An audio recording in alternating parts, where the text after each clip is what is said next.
Hazy, sun and clouds, and warm on Wednesday with spotty storms for the Plateau and southeast Kentucky. Good Tuesday night, East Tennessee. David Aldridge, Captain Accurate here from the Captain Accurate Weather Command Center. We can see the clouds and radar put together really don't put much over our neck of the woods, but there are more clouds in Memphis, back toward Jackson, Tennessee, and more storminess in the Midwest. But I do anticipate some high thin clouds to advance later tonight, especially after midnight. As you can see, it has been raining in spots in the mountains of western North Carolina. There were a few specks of green in around the Smokies earlier today, but not a whole lot to see at this vantage point. Speaking of rain, let's take a look at the ultimate Doppler radar. Nothing to see here as we approach 8:30 this evening, and you can see, well, absent of rain, again, we have very few clouds. But if you're hungry tonight, our ultimate Doppler sponsor is Marco's Pizza. If you are interested, check out their locations in Hardin Valley, Farragut, Maryville, Fountain City, Halls, Oak Ridge, Middlebrook Pike, and Ebenezer Road. Maybe you're hungry for a pepperoni magnifico. Oh, that sounds so good.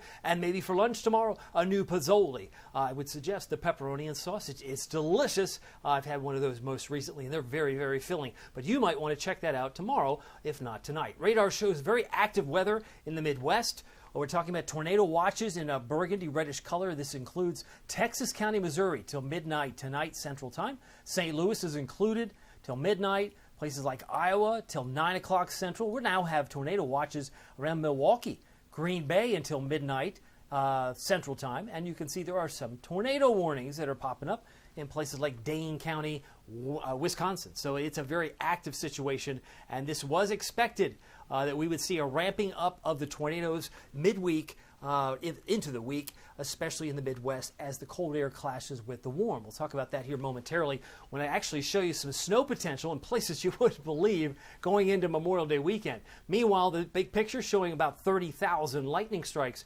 across the heartland at this time. Not showing much in the way of clouds now. High clouds will stream in here, but what a remarkable day. If you got outside, you know it was warm. We hit 87 for the second day in a row. That occurred at 5:05 this afternoon. Started off at 65 at 7 a.m., but that was still 8 degrees below the record high of 95 set back in 1941. We hit 88 today in Oak Ridge. We hit 88 today in Sevierville, Pigeon Forge, and 84 in Morristown, Newport. One of the cooler spots may have been Cumberland County, because Crossville came in at 81 degrees this afternoon. They saw a 90 today in Nashville and Jackson, Tennessee, while it was 88 degrees today in Charlotte, there in the Tar Heel State this afternoon. Now, headlines, we're talking about spotty storms tomorrow, but they're going to be geographically specific, talking about the Plateau and maybe one or two for southeast Kentucky. I don't think it's going to make it to Seymour. I don't think it's going to make it to Wares Valley. I don't think it's going to make it to Dandridge, but it will stay north and west, I think, of I-75 for the most part. But then the showers and storms will increase as we head into Thursday and Friday. Both days will have at least a 60% chance of rain and storms. I want to show you how the future rainfall, again, this is just model data, but it does suggest and shows you how unsettled it can be between now and 5 o'clock Thursday. That's not tomorrow. That is Thursday. It shows about a 1/4 inch Knoxville, over a 1/2 inch in La Follette, Crossville, and Oneida, and Jamestown. Now we move into Friday. Now it seems like it's populating the rain gauges on the tune or to the tune of a 1/2 inch to an inch. But boy, there could be some locally heavier amounts. Look at Maryville. Look at Sevierville. That would take you through 5 o'clock Saturday, over 1.5 inches to 2. If that happened around the airport, we're definitely in the top 10. We're definitely in the top 10 with 2 inches of rain at the airport for the top 10 wettest Mays on record. So again, this just takes us through the 26th. You know we're going to get more Sunday night. Looks like it'll get out of here early on Monday, Memorial Day itself.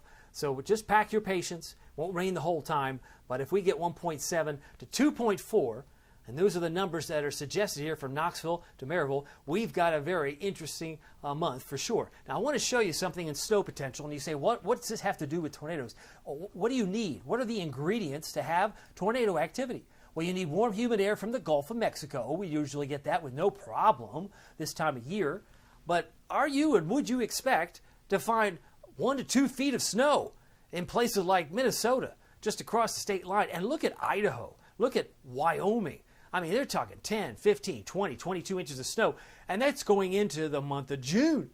So is it any wonder the Midwest is the crazy spot? It meets in the middle, right? You bring in all that warm, humid air from the Gulf of Mexico, and you bring in all this cold air that's lurking, and we would never know because we were at 87 for 2 days in a row. It's like, snow. There's no snow. There is. It's just not here. And when you bring that all together in the middle of the territory of the United States, the Midwest, they're going to continue to see some very active weather, no doubt. And we could participate. I think by the time we hit Sunday, that is some of the indications from our friends at the Storm Prediction Center. And you can see some of the colors here. We had a red today. Oh, there it is. Yeah, those are the hot spots today. You're talking Des Moines, Iowa. You're talking parts of northern Missouri, western Illinois for widespread severe storms. And it's just it's a heartache because places like Kansas City had it yesterday. They had it on Sunday, so it's like 3 or 4 days in a row for Kansas City. Now for us, if we have any thunder during the next 12 hours, because this will take us through tomorrow morning, things will quiet down. I don't think we'll see much. But here's what Wednesday is yielding, it's showing. It shows Dallas, McKinney. It shows Little Rock, Jonesboro for some enhanced risk. That's level 3, usually indicative of downed trees and power lines, possible tornadoes. And it extends all the way into the Ohio Valley. And it really moves into Nashville with isolated, but really stops short of our doorstep tomorrow.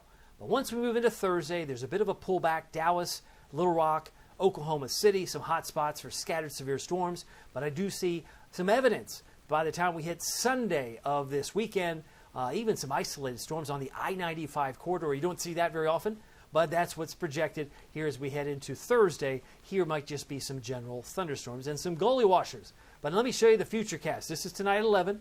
This is tomorrow morning. It's already raining near Nashville and Bowling Green.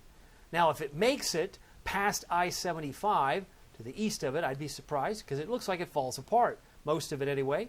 And from other model data, I would suggest that's probably true. By 5 o'clock tomorrow, we may not see much. Waiting for this front to stall, which it seemingly does, by 7 o'clock in the morning Thursday. But with a 60% chance of rain on Thursday, showers and storms are just going to parade in and out.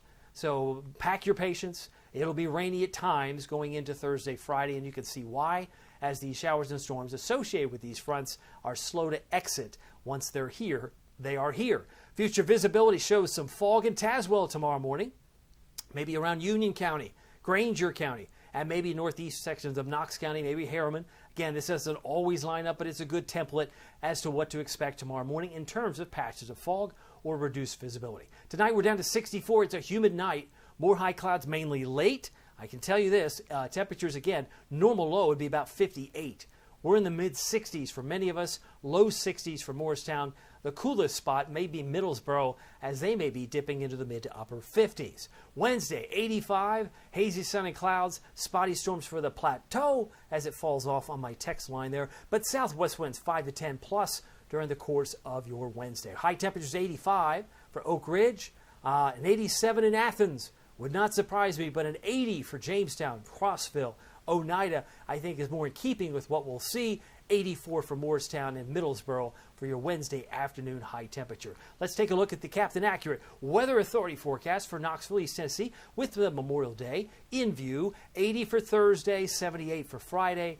And you can see there's another batch of round showers and storms that might be aggressive Sunday afternoon, Sunday night, but then exiting right before the sun comes up on Monday. So if it speeds up, that means Monday, 30% chance. It means you'll have probably a little more time to enjoy the holiday. If you're going to be on the boat, just know that it'll probably be a little bit lesser rain on Monday and Tuesday, just about a 30% the way I see it. By the way, you can keep track of it all using the Captain Accurate Weather app with Pete Michaels Traffic. It's free. Just go to the App Store or Google Play. It's very handy because you get all the weather alerts in real time, and it works beautifully on your iPad as well. Well, my name is David Aldrich. Some people call me Captain Accurate. It's not easy being accurate, so weather doesn't surprise you. We'll see you here next time. Take care.